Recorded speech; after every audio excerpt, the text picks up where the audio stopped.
Okay. Hi. Um, it's me again. Hopefully, I can do this. Finally, upload this stupid thing to YouTube. Um, yeah. Out of my shot. Out of my shot. So, um, I'm gonna read my story again. One morning at 6 a.m., while I was out on a 10-mile walk, I apparently witnessed something that I think I wasn't supposed to see. I saw what appeared to be a girl no more than 6 or 7 years old getting killed. And I ran over to see if she was okay, but she was dying because she lost so much blood. And she must have said her name was Maria, because the little girl was dying in my arms. She was a girl that I used to babysit. Well, I would babysit, but she's dying. And she was a sweet and innocent little girl. And while she drew her final breath, I cannot do this without laughing, without smiling. I had to think of something sad to do this with. Casey. And while she drew her final breath, she said, "Tell Carlos I love him, Tina." Oh. So at that moment, I knew I had to tell Carlos that his sister just literally died in my arms. Where are you going?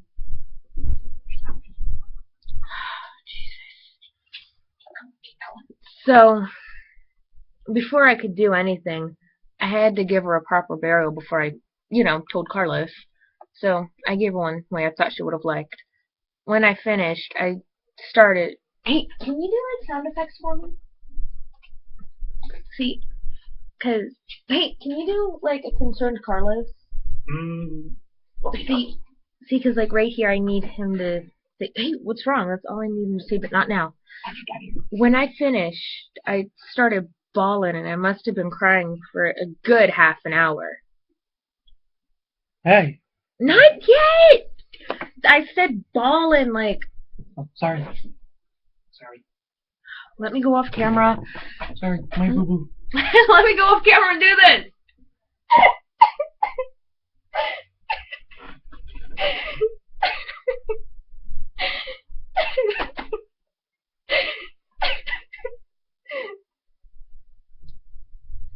And I must have been crying for a good half an hour, because my eyes were red and puffy from crying so much.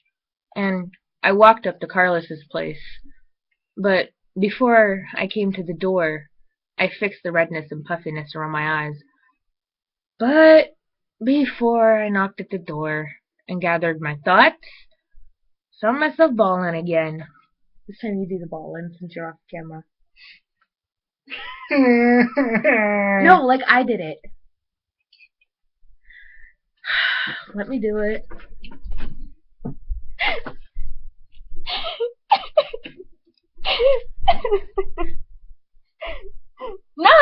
No. He was watching TV.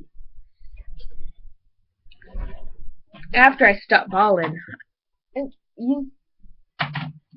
no, I'm saying the coffee table is the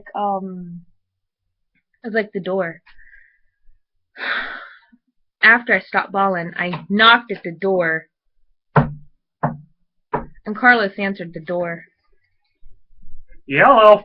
No, shut up. It's hey, what's wrong? Do that. Oh, hey, what's wrong? With, more concerning hey, voice. What's wrong? That's good. He asked, concerned. I answered, trying not to bawl my eyes out, but that epically failed. And Carlos opened his arms, sending me vibes that it was time to tell him about Maria. But instead, I flung myself in his arms, and his dad came down and asked why I was bawling again. And he told his dad to give me a shit, wow, am I stuttering a lot?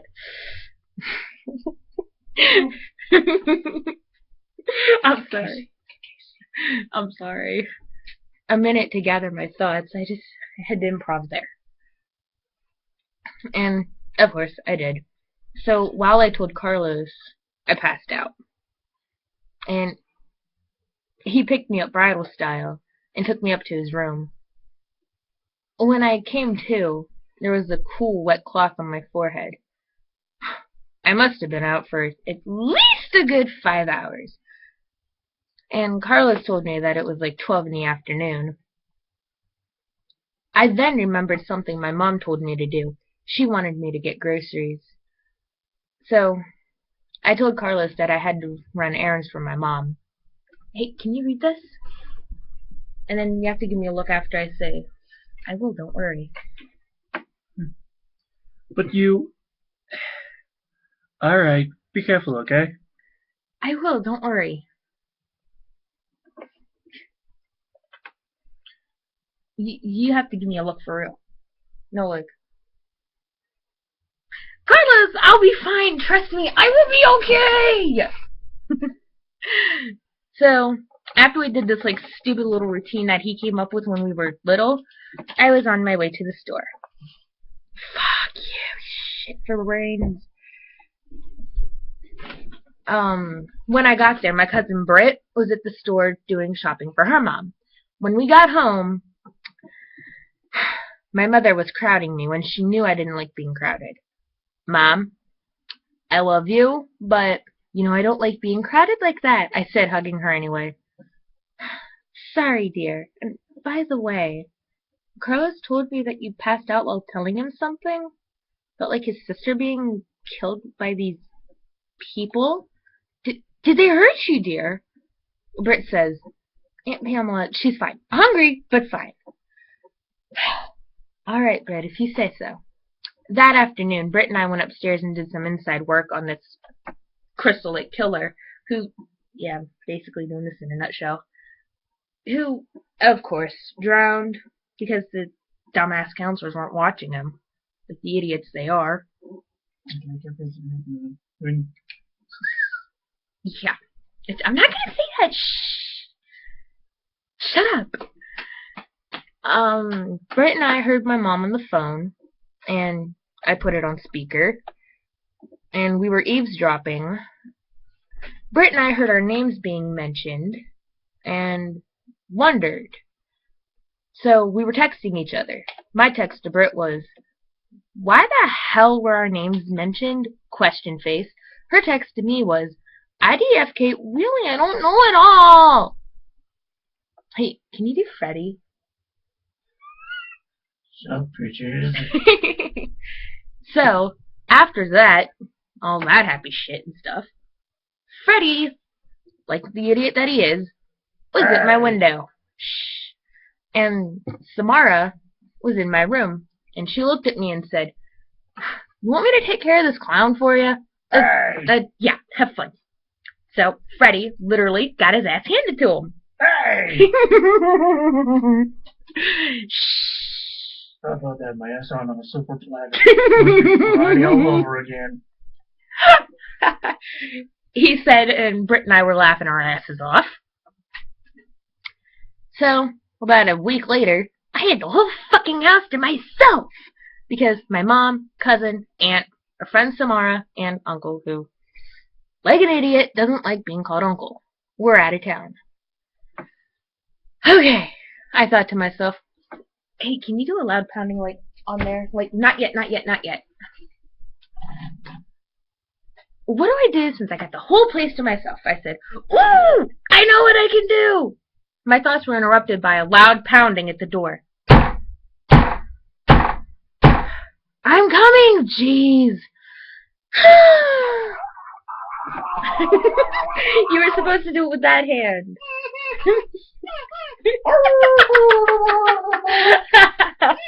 You're making me laugh when I don't want to. I felt like I was in one of those horror films where the protagonists are left home alone for a fucking week or so. But what really got my attention was that the back door was hanging wide open. I Hello there, my name is Jane, and I'm going to kill you! What the? A voice said from behind me, after she laughed evilly. I turned around slowly to see a girl wearing a cute black dress. I wanted to scream, but... Hey, can you act this out while I, read? Not yet. No, you have to be Jason, too. Yeah, you just have to be Jason, that's all. I said Jason, not a dog. Whoa. Act like Jason. Act like Jason Voorhees. Because he's my big brother.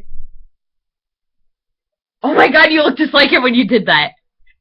Oh my god, he doesn't wear sunglasses. I wanted to scream, but she gagged my mouth with a cloth from the kitchen and knocked me out, and then tied me to a chair. Can you do a glass shattering imitation? Yeah, that's good. The next thing I knew, after I regained consciousness, there was somebody crashing into the living room window. Why the hell are you here, Jason Voorhees? She hissed. He pointed at me. I was freaking the fuck out because he was coming right for me. He looked at me. Hey, where's my hockey mask? You have to wear my hockey mask. Oh my god, you look just like him now. He looked at me through that hockey mask with relieving eyes. My eyes grew wide with terror, still thinking he was going to impale me with that big flippin' machete of his. But the strangest thing happened. You know my hair's brunette, right? He was stroking my long brunette hair. By this time, I found myself crying. Forgetting that Jane was there, she shoved the man out of her way. Oh, no, you have to fall to the ground, because that's... Or the couch. Yeah, he fell on the couch, so... She started cutting my wrists with her knife. I screamed in pain as blood poured from my wrists. The man was really getting fucking pissed off as he was forced to watch her do this. So, without warning, he glided his machete across her neck. I said glided. And she coughed up blood. That's the sound I can't ever do. And removed the gag from my mouth gently, and then untied me.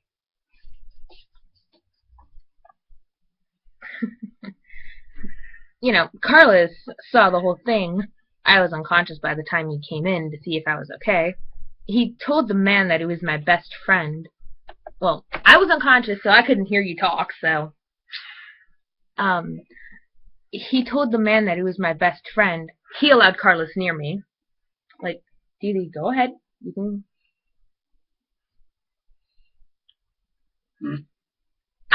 Oh my god, I'm reading this and you're not even paying attention? No. Okay. He told the man that he was my best friend, and he allowed Carlos near me. And he looked up at the man. Can you do Carlos and Jason? He looked up at the man and told him that he has to take me to the hospital. Dude, I gotta take her to the hospital. The man agreed. I said the man agreed. As Carlos took me to the... Hey, can you do incoherent talking? Because Carlos has to do incoherent talking right here. Sure. But not now. The man pulled out a picture of him and me. He was 11 years old, and I was 8 years old. Well, it's been 10 years since I've seen him. While Carlos was taking me to the hospital, Logan walked over and asked concerned, "Dude, what happened to Tina?" Now this is where you do it. Carlos was speaking incoherently. That's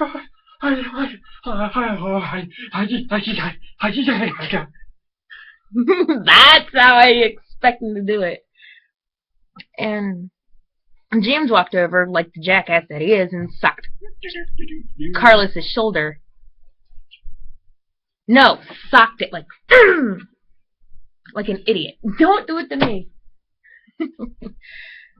And Kendall said, James, not while he has Tina! She'll be mine! He screamed.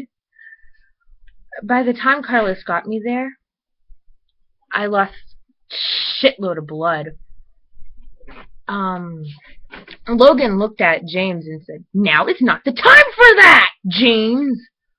Oh, really? I think it's a great time for this, Logan! James yelled. So, later that day, Carlos stayed right by my side and never left. Carlos, Logan, and Kendall all took turns staying by my side, while each of them had to eat, sleep, usual stuff like that, and occasionally had to do recording sessions with Gustavo. That's their producer on Big Time Rush. Oh, shit. The one who's this is the bear that Carlos buys me. So, say like the couch is the gift shop, okay? Mm-hmm. And it's the brown one, not the white one. Though I would like the white one to hold right now. That's a... It's And the mask. for now. Just hand it back over to me. That way, Carlos could go to the gift shop and buy me a teddy bear with a sweet get well card. Logan was in the bathroom taking a piss, and Kendall was sitting next to me. I was unconscious. Come on. And when he came back, it was his turn anyways to stay by my side. I get real awkward when I have to read this one. Oh my god. No, I get like real awkward because like it makes me feel like queasy when I read it for real. Carlos gently placed his hand on mine and was softly singing right before your eyes. But just imagine you're doing it. And while he sang it, he started to cry because I didn't wake up. But just as it was time for a switch, I softly dude, hand. So I softly moaned and I was like, Carlos? He looked at me and smiled the way he did when him and I first met. Now, you have to do that, like, I don't know, like. I didn't think you were gonna make it because you lost so much blood. He said, wiping his now red and puffy eyes. I'm not going anywhere, Carlos, I said, smiling softly. Here, just pretend to use my phone as a text. He texted Logan and Kendall, telling them that I was awake. They were happy to hear that I was awake and talking. So, the guys came down, saw me. They had cards, flowers, balloons, da-da-da-da-da-da-da.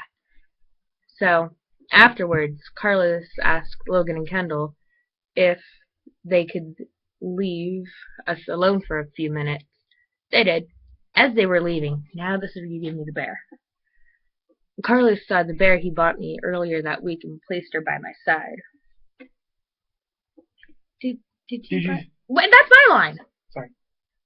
Did you buy me this adorable teddy bear? Yeah, I did. You like it? I don't like it. I love it, thank you. He looked at me with a sweet smile and leaned in and hugged me. I hugged back. My whole family came down. Hey, using my phone again is like you're calling my mother and them. My whole family came down after Logan called them and told them that I was awake and talking.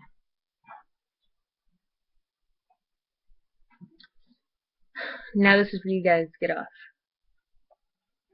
How are you feeling, honey?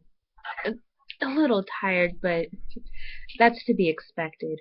They said they want to keep me here a few more nights for observation. Okay, sweetheart. Carlos looked at me and said, My food tray. That's my line! Oh, sorry. Carlos looked at me and said, Can I get you anything, Tina? My food tray! I'm starving! Okay, Tina. I don't like reading this part. Oh, come on. You read this part.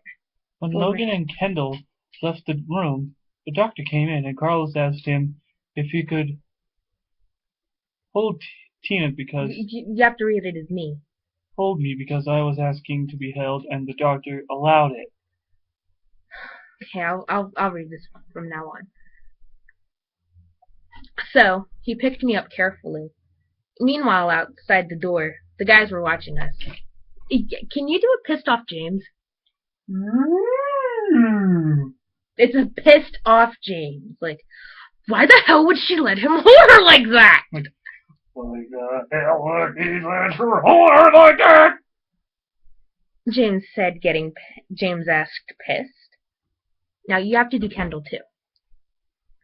Because she trusts him, and honestly, she has known him longer. No, it's like, and honestly, she has known him longer than she's known us. Kendall said. I feel like that this. No, you have to feel like a little guilty. I feel like this is a good idea, guys. Logan said, feeling guilty. Now this is all where Carlos comes in. Carlos's point of view. She feels happy, well, I held her. I'm gonna do it. I'm gonna finally ask Tina out. Tina, can I ask you something? Keep reading. She looked up at me and smiled softly. What's up? Do you want to go out with me? I thought you'd never ask.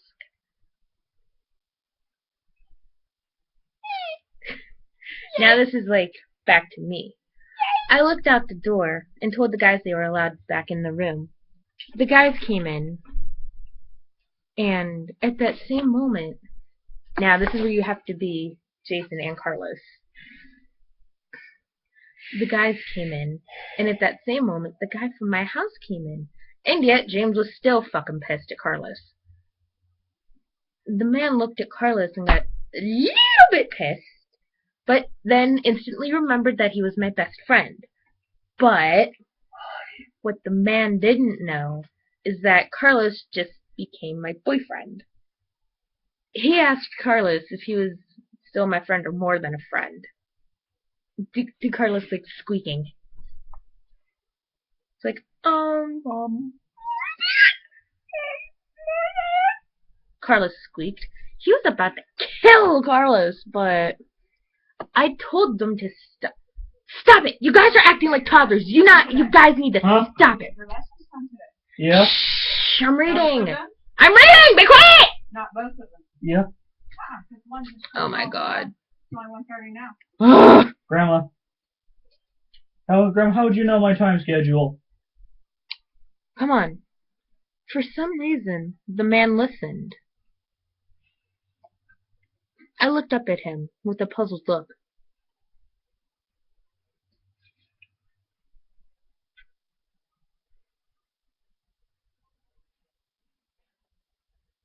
Huh? He showed me the picture. Tears welled up in my eyes. Because I've seen pictures of that man. And I honestly remember my mom talking about him, like, all the flippin' time. And the description was dead on. A few more days, I was about ready to leave. The day I was supposed to get out was the senior's last day of school. And my mom come in and told me that her and Carlos's dad were looking for some apartments for him and I. And what his dad and my mother didn't tell us is that they arranged us to marry. And you have to be drawn to now.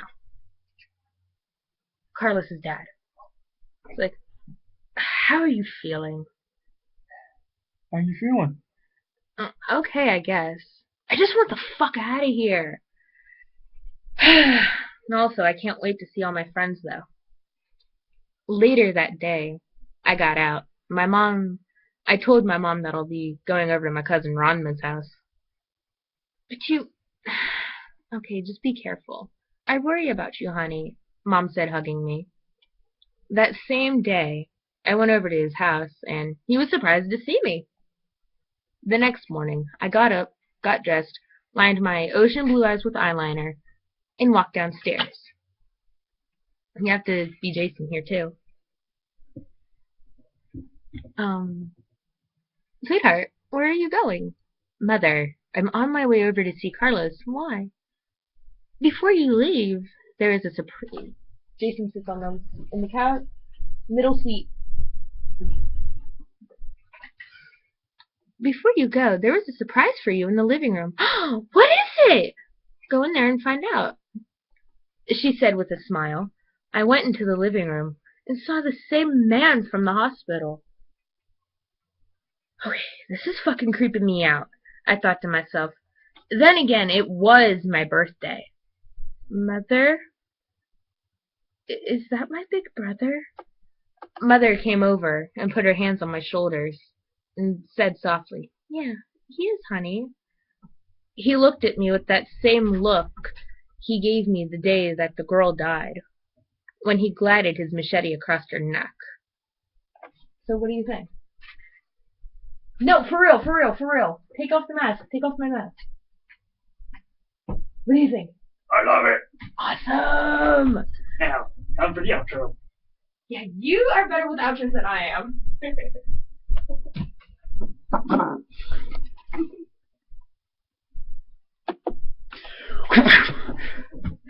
I want to thank all you laddies. Besides, I'm Chuck. I'm the one who did the sound effects and the male voice acting. And I'm here. And this is the reader and the female voice actor. Name please. My name is Jane. And what was the reason you did this for us, dear Jane?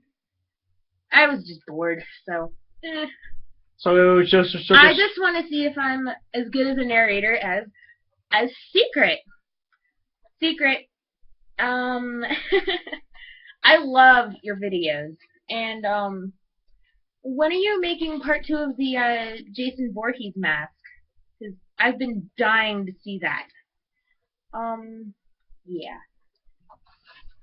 So basically, you just did a YOLO bitches! You could say that, yeah.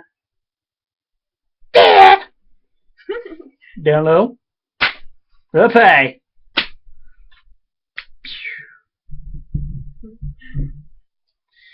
So yeah, like I just said, ladies, subscribe to our channels. Mine will be down in the description box down below. Comment, please. I would really appreciate the comment. Please give us some feedback, not just one-word comments. Like for the wow, I'm stuttering a lot.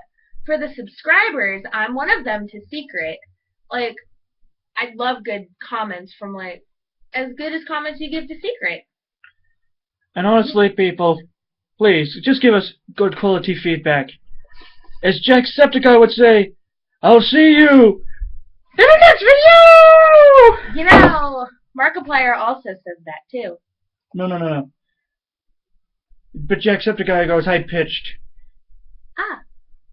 And, for, the lady who played Pamela in, like, part 1, I'm kind of just like you, Betsy. When you played Pamela, Betsy Palmer does a really good Pamela Voorhees.